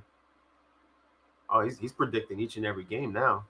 You know, call him Nostradamus, Mike. I think Mikey might be asleep, but the big boys in Dallas have been game changers. PJ Washington got to actually show up for them to win. Of course, I mean, it's always better when your role players like show up. Like when PJ and you got those guys scoring and Lively and those guys, like Dallas has been red hot. And I don't necessarily agree with the line of thought of like the Celtics have had the easier path, because just like when I bring up that people have soft schedules, people will tell me you can only play who's in front of you. And that's all the Celtics could have done, is played who was in front of them. When you look at the Eastern side, like everybody was banged up. So no matter who they got paired up with, it was going to be a banged up team. Yankees Corey win, baby. Seager left the Love game it. today early. Damn, that sucks. Hamstring. If the Celtics don't win it, I think you have to start having serious conversations about blowing it up, because at this point, if they don't win, it'll never happen. And it's crazy to think, because I've said that. That's why I'm only picking them, because I feel like they have to this close. has to be it, right? Bradley went from being the head coach to now sitting in the background and being the GM. So he literally, piece by piece, Eric, put this together. Woo. Kyrie gonna That was hoop. reckless. Luka gonna hoop. But who else is gonna kick up? PJ Washington. That's a prayer. I mean, he looked good.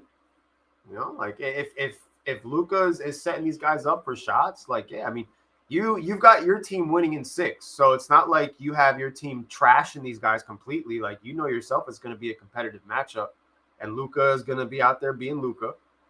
I expect Kyrie to rise to the moment and Like he knows what it is to compete at this level. You know what I mean? Like he's not going to shy away from it. So, and Jason Kidd, he understands. So I think that the Mavericks are more prepared than I gave them credit for. Is what I'm trying to say. I don't think they're going to win the finals, but I think as far as this moment goes, like we may have to get used to potentially seeing the Dallas Mavericks showcased here now. Like it could be a showdown between the Nuggets and the Mavericks next year to get back. Like I don't think this is a flash in the pan type of deal that's going on with this Dallas Mavericks team. Same for the Celtics. Celtics are still a pretty young team. However, Celtics need to close because if the Mavericks close before you do on their first try, I mean, dog, you can't blow the team up. You can't be more of a choker at that point. You guys are the San Francisco 49ers of the NBA, and that's the way it's going to be until both teams actually close. You're going to have the best team. You're going to have the talent. You're going to have a great regular season record, and you're always going to get to the end. But now it's, can you close? Yeah, you're right, Chris. To their credit, the Dallas Mavs, a team that usually don't think about them as a defensive force, they have played better defense against defensive teams. Like, what they did to the Timberwolves was impressive, man. Like, at a point in time when we said to ourselves, the Timberwolves might be the hottest team in basketball because of what they did to the Nuggets. Like, they had that done to them. They just looked outmatched. Like they left everything in the previous series, and when it came to Dallas, a new opponent, different feel for the matchup, they didn't have it. All right, there's still 2 games. We win decisively. Same can be said with the Celtics, though. KP going to stay healthy. Drew going to cook. Old man Horford going to shoot 40% from 3 all series. Yeah, I mean, let's not act like Al Horford wasn't overachieving. Like, there's 3 of yous and 1 of me. Like that's the mentality Boston has to have. They gotta look at the Mavs and call them crumb bums. Like, how many minutes are you going to get from Al Horford? How healthy is the unicorn? I know he's going to be back for game 1, but like, is he good? Like, is he going to be okay? Tatum is still young, competing against past veterans. Tatum and Brown are no longer the young guys. We have a good chance. Yeah, and that's the thing. Like the Celtics were Tatum and Jaylen Brown were babies when they were playing on the big stage, going up against LeBron and the Cavaliers. So, like, this is all they know. Like, getting to this point, knowing that they're good enough to get to this point every single year, no matter what. So yeah, they've become vets themselves. And to an extent, it's like, Luka ain't exactly a rookie anymore. Kyrie Irving is the only one in the group with a championship. And you got the whole, his exit from the Celtics after saying he was going to be a Celtics forever. What did Kyrie say? I have a question. The Rockets lost only 18 games all year. What would you be saying about your team? I feel the unnecessary hate. Well, I mean, no, I'm just being objective about your team, dog, because you're just going to shine light on the Celtics. You're not going to speak on the flaws that you guys have. Why haven't you guys won a championship? Why do you guys keep making it this far and you don't close? Something's wrong. I'm going to sit here and be objective, and you can play feelings ball all you want at the end of the day. I don't care. I don't care if the Celtics win. That's why I can sit here and say whatever I want about them, because I'm being objective about it. I already said you guys are going to win the finals, but I'm not just going to pucker up and kiss their ass like a fan would, playing feelings ball. And if the Rockets only lost 18 games all year long, I'd say we have to close because we haven't won a title since 1995. I don't have to create passes. It's win the game or go home. Those are your options, Eric. Either you guys are going to win the game or your asses are going home. And you don't got many fans inside the forum because you're the Celtics. So the Knicks fans and the Sixers fans they will love to bring you to the couch with them. Celtics been the best team in the East for a couple years now with nothing to show for it. Nothing.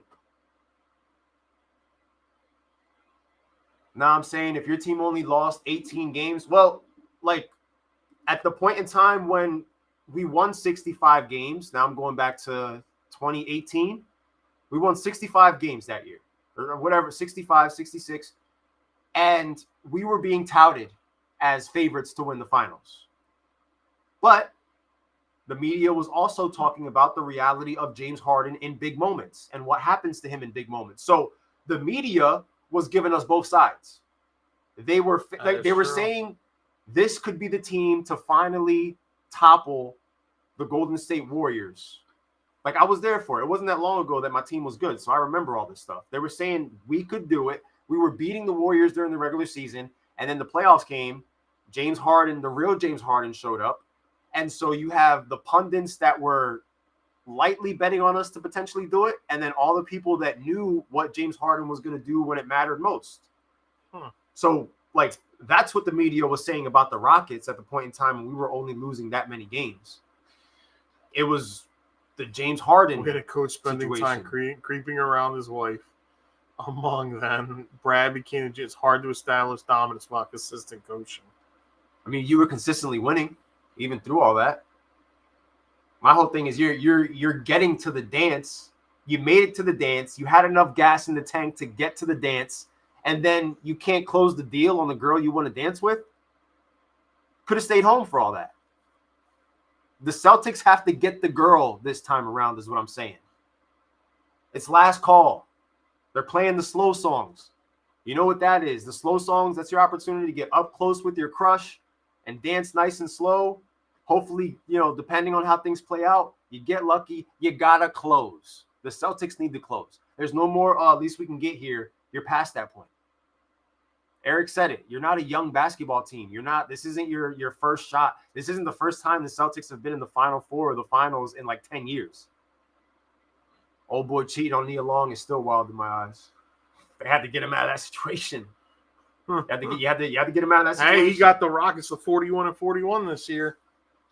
Yeah, I mean, and it's a compared to the 2 years prior than that, like, it's a turn for the better. Now the speculation is what we end up doing with that number 3 overall pick that we were gifted from the Brooklyn Nets. They don't want to give us Mikal Bridges for the number 3 pick, so we'll just see what we have to do. We potentially end up drafting, and Ime Udoka has the opportunity to, after the ugly split up in Boston, sort of rebuild his legacy with the young Houston Rockets team. So the Pacers last year, Lucas smells blood in the water.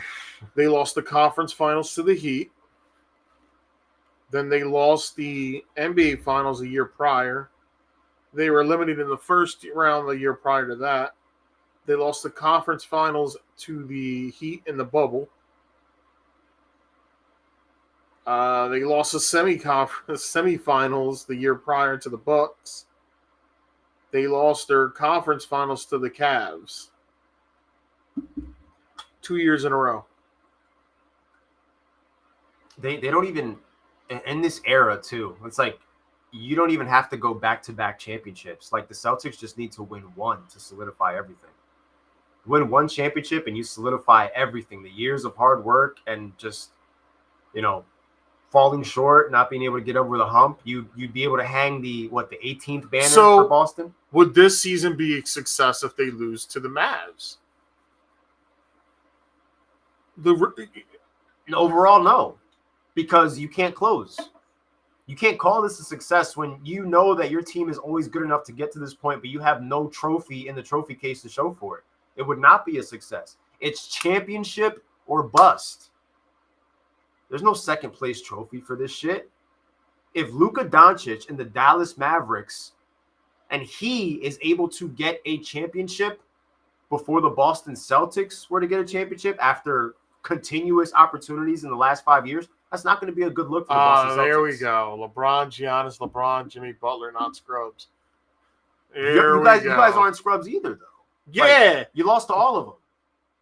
Like, you have nothing in the trophy case to show for this run. So at the end of the day, if you don't close the deal, if you don't get this championship, this group and this unit is going to be remembered in NBA history as the team that couldn't close. You will be no different than the Indiana Pacers with Reggie Miller. You will be no different than the New York Knicks with Patrick Ewing. You are no different than the Sixers getting out of the second round. Because with those teams, their issue was there was always a bigger bully around to stop them. And for you guys, it's no different. It's just the bully has changed faces. So it's even worse because you get beaten by all the top guys. You got to beat somebody. This is your opportunity right here. That's all I'm saying. Like, There's no way you can paint this pretty with Boston not finishing with a championship. You can't. I agree. You just can't. I said Celtics in 5 because that's what I expect. Like you should dominate. The 90s But I don't Jazz. Yeah, a lot of things are more successful than the Sixers, but I'm saying like the Sixers don't get to experience this every year like the Celtics do. Like the Sixers don't make it to the Eastern Conference Finals and Finals every year. They're second round exit. Bro, on You know what I paper, mean? Like, your teams are better right now. the Philadelphia 76ers. The last four seasons, the Boston Celtics teams on paper were better than the opposing team. And nobody can tell me differently. 90s Jazz, yeah. Last year, they were better than the Heat. Yeah, it does The happen. prior year, on paper, they were better than the Nuggets. I get that it happens, Eric, but like if you guys lose this finals, like you're just a team that can't close. That's On it. paper, Like, they were better than the Bucks. Sixers are just worried about pairing the Crutch Boys together. And the Brooklyn Nets are just worried about restarting again. This is what the Brooklyn Nets do. They restart every 5 years. Well, they're keeping McHale, apparently. They don't want to give him The Brooklyn Nets have the best rebuild policy in all of America. No, they don't. They never build anything. Exactly, because they keep rebuilding. You can't build anything in Brooklyn. There's too much shit going on out Just there. go back to New Jersey. I've been saying that on this podcast. He's not even disputing it. Like, he don't even care. He's not. You know what? You're right. He's not even disputing. This is Ben Simmons' year. Giannis that year was almost average, a 32-point double-double. Okay. Well, then let's talk about the next. So thing. Okay. So he's better than Tatum at that moment, right? So was Jaylen Brown not better than Chris Middleton? But Eric, so you're saying that every year there's a team better than the Celtics? So you guys aren't going to win a championship? Like, what is it? You already know you lost to Giannis, bro. You should have beat him, but you lost to him. What about the Heat? You lost to them twice. And they only got one player on that team. Like, why'd you lose to the Heat twice? They only got one player on that team. The Sixers stay in second round purgatory. Yes, that is. For a shoot promo, go Oscar, go. Yeah, No, because the Celtics have been, bar none, the best team on paper, and they are the Buffalo Bills of the NBA right now for the last 6 years. They're the 49ers. Because the 49ers have championships. You're right. The 49ers. And they have regular season success. The Celtics and the 49ers are the same team, different sport. Yeah. One of them has to win. Yeah, I'm not. And I'm a pro Celtics guy on this podcast, and I have been for years. Like when this guy and Mikey are saying F the Celtics, like I'm the voice of reason that's saying like, yeah, but they're like top 2 team in the NBA. But now it's gotten to the point where I've been saying that for a couple of years, and they have no trophies to show for it. So they're a top 3 team in this league for the last 3 to 4 years, bro. Ben Simmons robbing them in sweatpants. Don't listen. All I'm saying, don't lose. It is. It's a perfect parallel of 2 teams that are clearly ahead of the class during the regular season, and then this time of year they shit the bed. Start to get weird. Like they just start to get weird. Like I said, there is no reason for Boston to lose us. There's no way Boston can lose this series. That's an average. Like I already think you're the better team, but I thought that a couple times in matchups that the Celtics were in, and Elon thinks so positive. He said in 5. Yeah, Celtics in 5. Like that's what I'm seeing. Like, but Chris brings up a good point about the fact that Dallas has been playing better defense. So if you start to get more of that defensive struggle between the 2 teams, I don't know. I still give the edge to Boston because they're. What if Kyrie comes in clutch, bro? Ugh. What if he stomps on the logo again? They better not, because if it's not gonna, it's gonna be one hell of a summer. I mean, if they don't win the finals this year, players are leaving, and I'm not talking like. One thing I could say is, where's Tatum? If Tatum was to ask for a trade, like, where are you gonna go, bro? You're gonna go to LA because that's the only other team. I don't think he leaves. I don't think he leaves Boston. I just think that it's one of those things where we recognize what their ceiling is. They can get to the dance, but they can't get that last dance with the girl. He just signed the Supermax, but I can see Jalen doing his best TO impression and forcing his way out. Yeah, I mean, he would be more likely, even if he lost successful, because he still dominated during the season. Things happen in the series. Look at the MLB teams may dominate a regular season series and lose in the playoffs, and it's no different. Yeah, but all that's I'm why he's carrying the saying, title bro, of championship or bust. Because that's all there is. Tatum, there's just winning be or Jason not. Tatum, bro. I don't want to hear no Kobe Bryant talk or anything like that, bro. And like, if you guys lose, the New York and the Philly fans are not going to have any mercy on you guys. Like, they will, for that day, they will have a truce, and it will be open firing season on Boston for that one day. Because the Philly New York rivalry has taken new heights. It's bigger than the Sixers and Nets rivalry ever was, because that fizzled out when the Nets died. Right now, Philly sports versus New York sports is where it's at. Oh, yes, but like, a lot of teams know that they're not getting to the championship. So a lot of teams, there's different levels. You know what I mean? Like, for instance, like my team, the Tennessee Titans, it's not championship or bust. It's, let's see if this kid Levis is legit and how far we can go with him. And the ceiling is wild card or missing the playoffs. That's the realistic ceiling that I like for a team like the San Francisco 49ers, for a team like the Kansas City Chiefs that just won the Super Bowl. Like, it's championship or bust. Because what else are you going to do if you're Kansas City? Losing the divisional round? Like, yeah, we made it, but like, you know, we couldn't close. Tatum doesn't need to drop 30. The points on our team spread. It doesn't, because you've got cats like Derek White who can take over a ball game and create his own shot. Like, this is the most complete Celtics team that I've seen in a couple years, which is why I say to myself, like, Celtics in 5, because it wouldn't make sense if you guys lost. If you guys, you couldn't make sense of it, which means it would be one of the biggest choke jobs in recent history. Like, Tatum doesn't need to score 40 points. You have the layout and the depth to where you're getting the point production from multiple And you get players. Porzingis back, right? And that's why you lost the game to the Pacers, so that, you know, tomorrow's going to be very you have an extra day of rest. Tomorrow's going to be very interesting and telling as far as what this series could potentially look out, because, you know, game one's usually like the feel out game. If Boston doesn't win game one, this series is going to get real tricky. It's definitely going to get interesting. Just like the conversations have been getting more and more interesting with some of these teams. You got to just kind of step outside of your fandom sometimes and just look at the greater picture. Just look at what these teams have been doing, you know? Hot take. Woo! Hot take. That's a pin comment right there. Hot take. Al Horford going to drop 30 in a game. That's super spicy. We'll see, man. I gave my take on that. You guys remember that?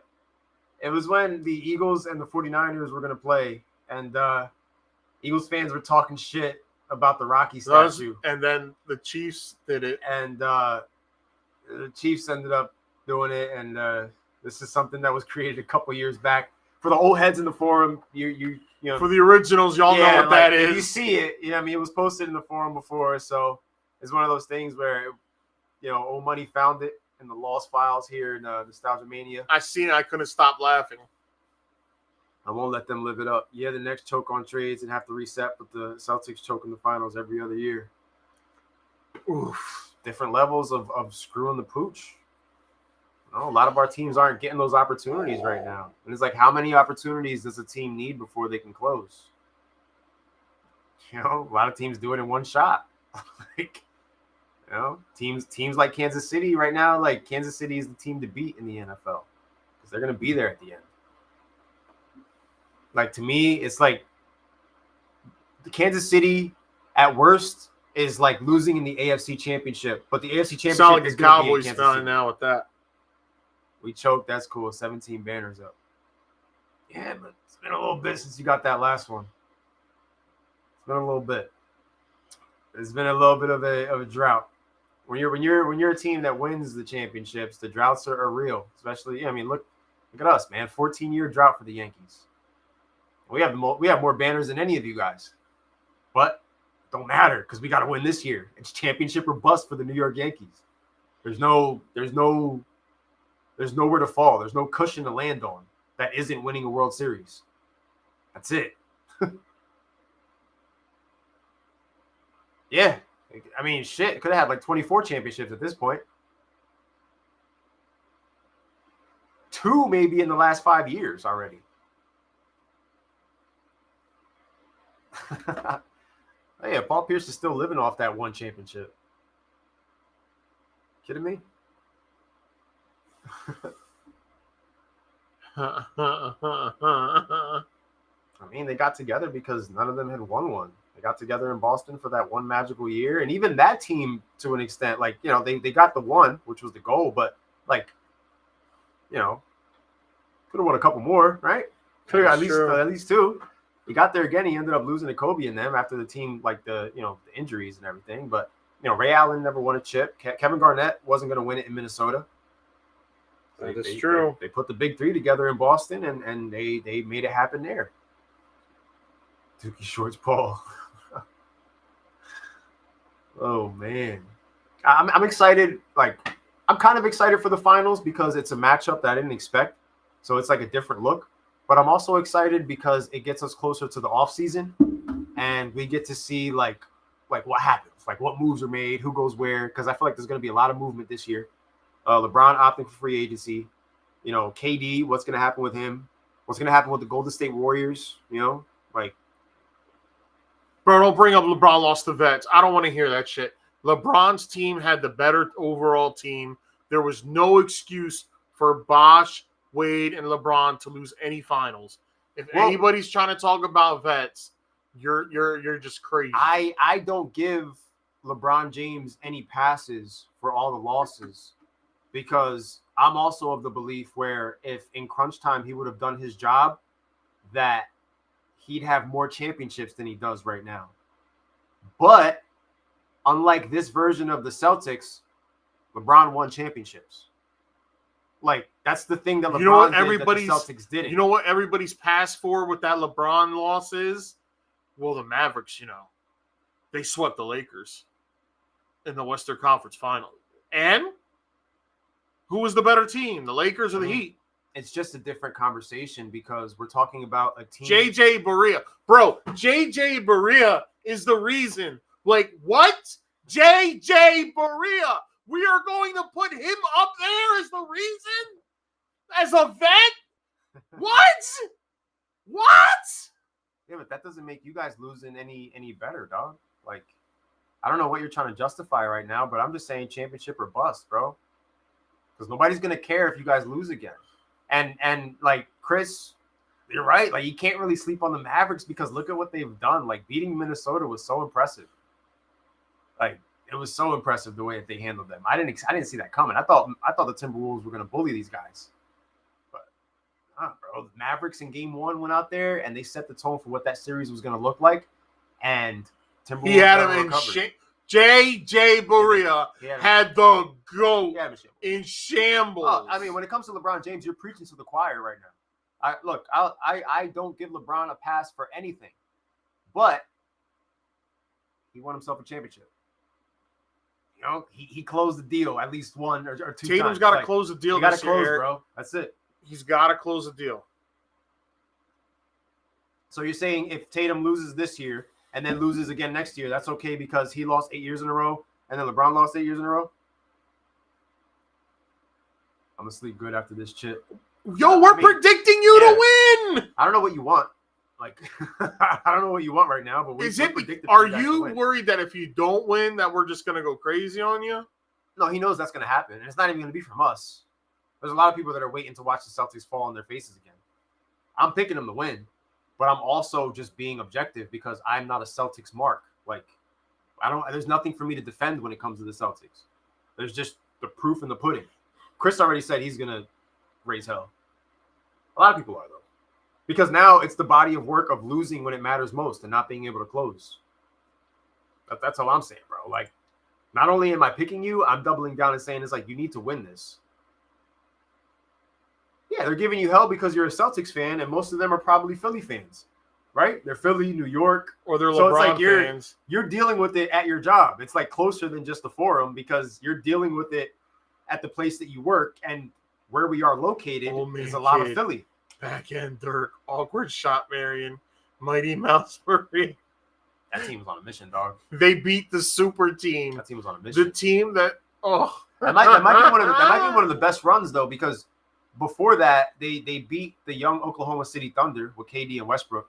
They swept Kobe and the Lakers, like the version of the Lakers that just came off of being in the NBA Finals. So like Dallas didn't just beat LeBron; they went on like an Ultimate Warrior type of run, and just it was amazing because there was no excuse for that Heat team to lose. No, there was no excuse for that Heat team to lose. They didn't close. They didn't close until the following year, you know?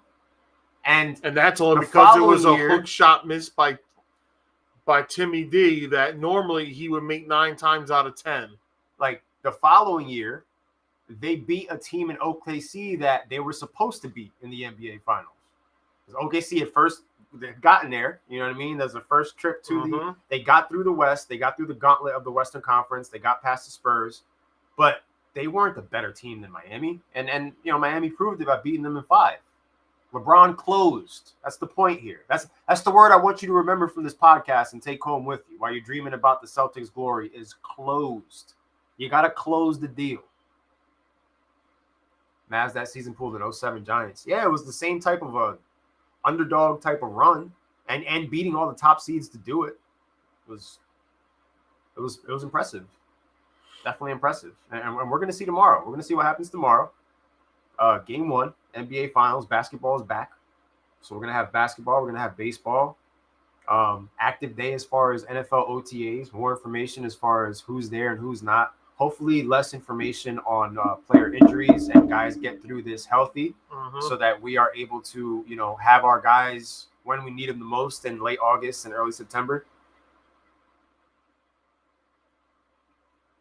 I'm just talking to fruition. Brown went to 8 straight finals. No. Closed a couple, not all of them. More NBA news coming out, like, you know, who's going to go where, different faces in different places. OTAs, dude, right now he could be 3 and whatever if it wasn't for that shot by Kyrie or the fact that Dre got suspended. Yeah, that's another marvel. What Draymond Green getting suspended kind of changed the whole trajectory of that series. Big time. I say Celtics take game 1, but game 2 will be fun. I'm expecting them to win game 1. We'll see, though, man.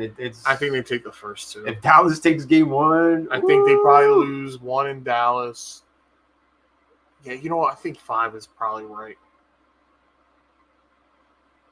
8 straight finals. And he beat the Celtics, 2 or 3 times on that run? Was it always the Celtics? I don't think it was always them. I gotta look back on the I know it was 2 straight years. Yeah. His final 2 years in Cleveland. Yeah, I think Luka's still going to be on a heater as well. I think that he's going to rise to the moment and he's going to make this more fun. Now that would be entertaining. I can see the Mavs stealing one as well, though. Yeah, that's their. I mean, if they steal one in Boston, then like the Celtics in 6 theory would look. I'd put money on that one.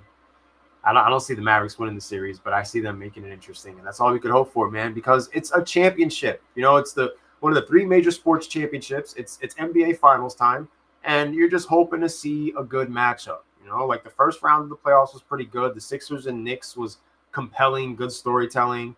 You know, Nuggets and Timberwolves was entertaining. Wolves, Mavs. Now this is the final chapter of the NBA season for this year. A lot of things changing in the NBA, and I just want to see a good finals matchup. And I'll be happy for Jason Tatum because I'm a Jason Tatum fan. Like, I like watching this kid constantly make it to this point. It's like I root for the guy. I want to see him win, you know? Because, like, as the losses compile, it just gets harder for you to get that out of your head. And that just becomes, in that moment, you just become that person. Don't be a James Harden. Get over the hump, bro. Get over the hump. You and Jaylen Brown can do that together, just like you guys. No one wants to be a James Harden, be upset again. Yeah, I'm ready to leave. Nobody wants to see a sweep in the finals. Nah, I don't know. We don't wait all year. I'm like, basketball is not like my primary sport, but I still think I want to be entertained by it. You know, the last like leg of it. So, I mean, next week on the pod, We're breaking down more or less some of the same that we've been talking about now. Update on what's going on in the NBA Finals. Update on Sandlot Baseball Association. Talking a little bit of rumor and innuendo as far as football goes. Just filling in all the holes, man. We're heading into the summertime. Used to be the slow period for sports talk, but Game 3 will be on next week when we're live. also, so we'll be doing the watch along for Game 3, Celtics versus Mavs, first game in Dallas. And sort of like July 30th, Yankees invading the bank. Yes, we are, baby. I'm bringing my Soto jersey. Just like tonight, where we kind of veered off and spent about 30 minutes talking some wrestling. In the summertime, that's kind of what's going to happen. You know, some of the pop culture stuff that I watch and that he watches, without giving away too many spoilers, it's going to trickle onto the podcast just so that we can create conversations to just, you know, keep the topics fresh. We are big nostalgia guys. So as much as we love our teams, you know, we love nostalgia too. So we'll talk about a little bit of everything and whatever generates interest, and love to hear your feedback the entire time.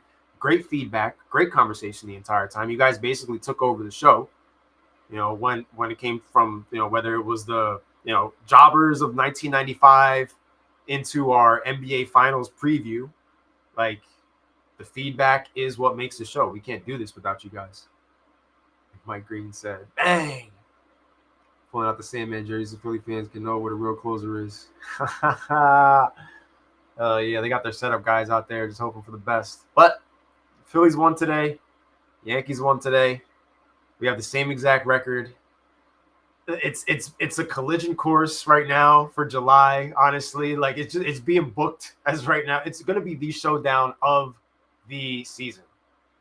It's going to be the showdown of the season. All eyes are going to be on us because if the trajectory stays the same, we're going to be the two best teams on both sides.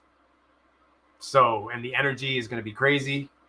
And I'm excited to be out there to catch 2 of the games live. And then the third game, after being there 2 days in a row and dealing with the energy and all that stuff, I'm probably going to be exhausted. The third game, I'll sit back in my recliner with my cold beverage and just watch it at home while talking shit over the phone. Thanks for being a part of it, bro. Thanks for enhancing the basketball talk, too, and helping us get into, because we didn't really spend too much time on basketball earlier, but as soon as you chimed in, we were able to give our breakdown. So thanks for bringing us back on track, talking NBA. Thanks to everybody who tuned in. Next week, same time, same place, On the Money Podcast. We'll be live from Nostalgia Mania. Thank you guys so much for being a part of what we do. We love you guys, and wouldn't be able to do it without you. Never forget JJ locked up LeBron.